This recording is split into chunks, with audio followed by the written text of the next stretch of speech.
भगत सिंह जी के क्लास में जैसा कि हम लोग पॉलिटी देख रहे थे, आज पॉलिटी का 36वां क्लास है।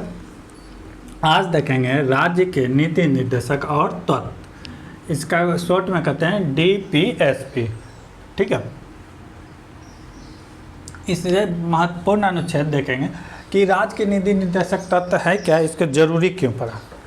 BN राव के बारे में आप लोग सुने ही होंगे, BN राव। ठीक है, ये संविधान सभा के सलाहकार थे, तो इन्होंने ही सलाह दिए थे कि भारतीय संविधान में मौलिक अधिकार 2 प्रकार का होना चाहिए। कितने प्रकार का होना चाहिए? 2 प्रकार का। एक तो वो जिसके लिए हम हाई कोर्ट, सुप्रीम कोर्ट जा सकते हैं, पता ही होगा कि 32 से सुप्रीम कोर्ट और 226 से हाई कोर्ट जा सकते हैं। लेकिन एक मौलिक अधिकार ऐसा भी होगा जो परिवर्तनीय नहीं होगा, जिसके लिए हम हाई कोर्ट, सुप्रीम कोर्ट कहीं नहीं जा सकते हैं। ठीक है, तो उसी के लिए वो तो ये सुना गया कि 2 प्रकार का रखा जाएगा, लेकिन पहले को तो दिया गया कि मौलिक अधिकार, लेकिन दूसरे का नाम दिया गया राज्य के नीति निर्देशक तत्व। ठीक है, तो इसी के बारे में आज हम लोग जानेंगे।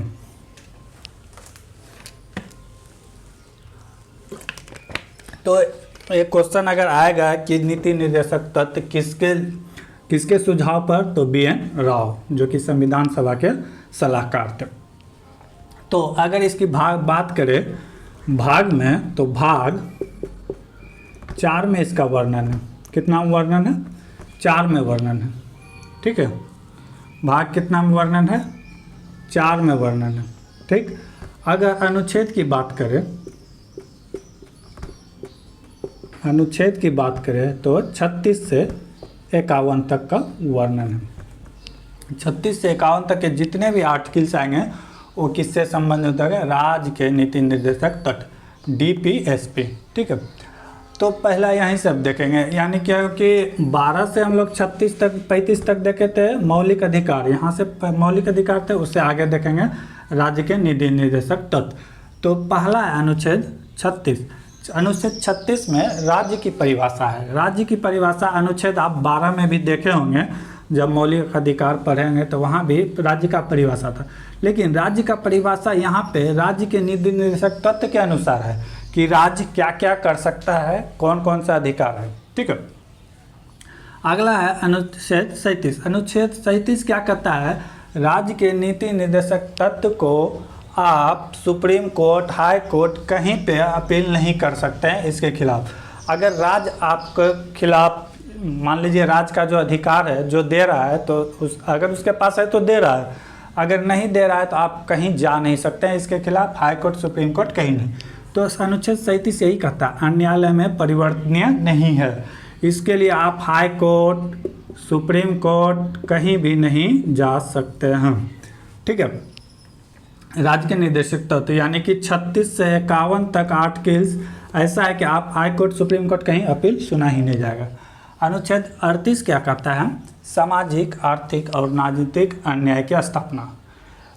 यानी कि राज्य मतलब स्टेट को अधिकार होना चाहिए सामाजिक, आर्थिक और राजनीतिक अन्याय की स्थापना करना चाहिए। सबके लिए एक समान होना चाहिए। ठीक है, आर्थिक रूप से, सामाजिक रूप से और राजनीतिक रूप से।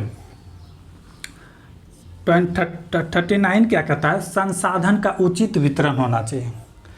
जो भी संसाधन है उसके लिए अमीर, गरीब सबके लिए समान वितरण होना चाहिए। इसी के तहत आप सुने होंगे कि ज़मीन का जो है अधिकार को, यानी कि जो ज़्यादा ज़मीन वाले थे उसको बांट के कम वाले में दिया गया। अनुच्छेद 39 का A, जहाँ पे अनुच्छेद जैसे A को ऐसा अगर जोड़ा गया तो समझ लीजिए वहाँ पे संशोधन हुआ है। ये बाद में जोड़ा गया है, ये मूल संविधान में नहीं था। मूल संविधान जो 26 जनवरी 1950 को लागू हुआ, तो उसमें A B ऐसा का वर्णन नहीं था। तो यहाँ पे क्या है? 39 का A, मतलब ये जोड़ा गया। ये जोड़ा गया कब? 42वां संविधान संशोधन 1976 के द्वारा इसे जोड़ा गया। क्या है? समान अवसर के आधार पर अन्याय देना। क्या है? समान अवसर के आधार पर अन्याय देना। कि मान लिया जाए समान अवसर के आधार पर अन्याय देना। मान लिया जाए कोई गरीब है तो उसको उस आधार पे आरक्षण देना, वो सब सिस्टम यहीं से उत्पन्न होता है। ठीक है। अनुच्छेद 40 क्या कहता है? पंचायत। पंचायत ग्राम स्तर पर जो अभी ग्राम पंचायत देख रहे हैं उसी पंचायत की बात है। लेकिन उस समय जो था लागू नहीं था कि हर एक राज्य अपना पंचायत रखे। राज्य का मन था अगर चाहे तो पंचायत रख सकता है, नहीं चाहे तो नहीं रख सकता है। लेकिन 73वां संविधान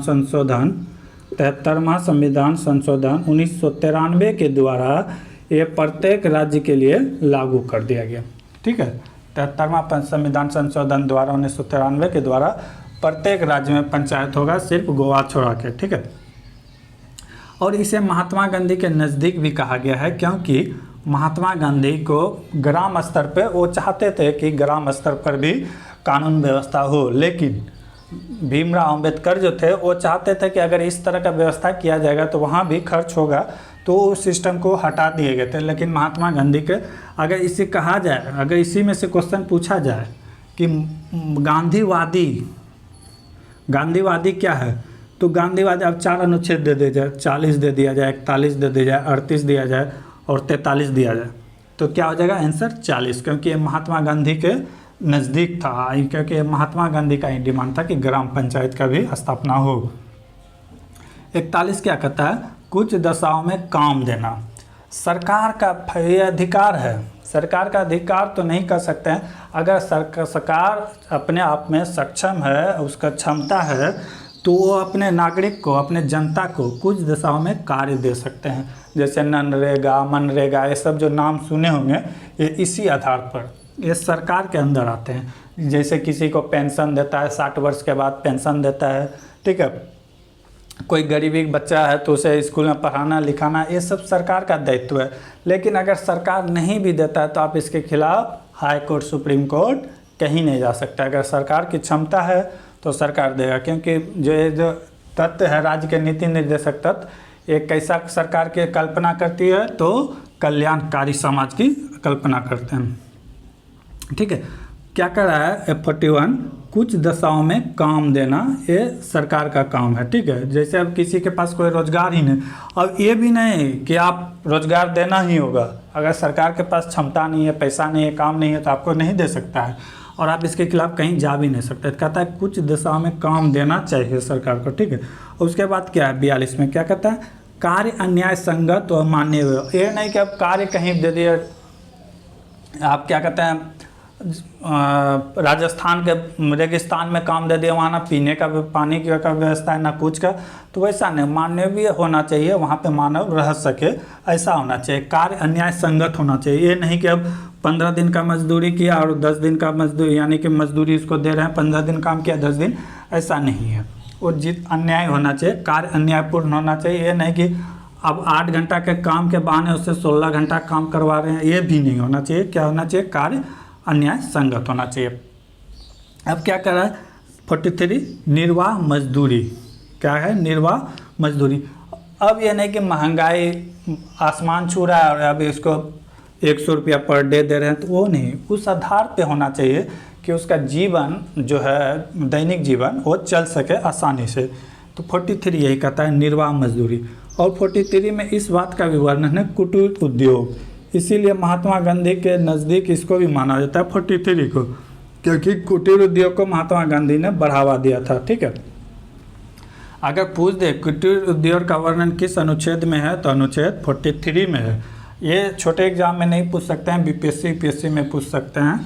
कुटीर उद्योग का वर्णन कहाँ है? 43 में। 44 क्या कहता है? समान नागरिक संहिता। ठीक है।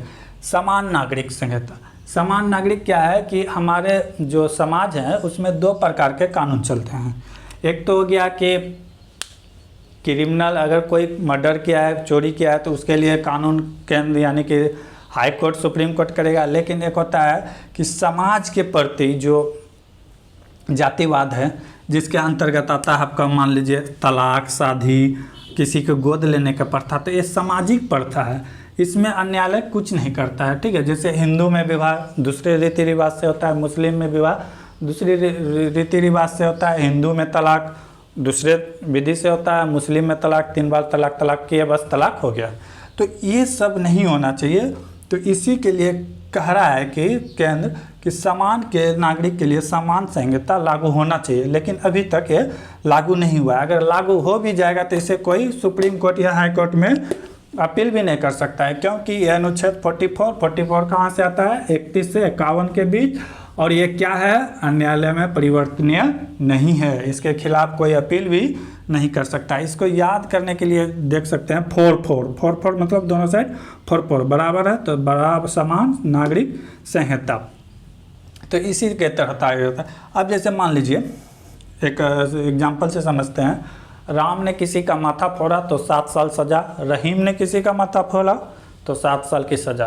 राम ने अपने वाइफ को अगर तलाक देता है तो जाके क्या कहते हैं, कोर्ट जाना होगा, लिखित होगा, ठीक है, उसके बाद 2-4 गवाह भी चाहिए। लेकिन रहीम अगर तलाक देगा तो 3 बार बोल दिया तलाक तलाक तलाक, बस काम खत्म। तो ये सब क्या कहते हैं कि सरकार इसके खिलाफ काम कर रहा है कि सबके लिए एक कानून होना चाहिए, UCC यूनिफॉर्म सिविल कोड, ठीक है, कि कोई भी धर्म का हो सबके लिए कानून एक समान होना चाहिए, ठीक है।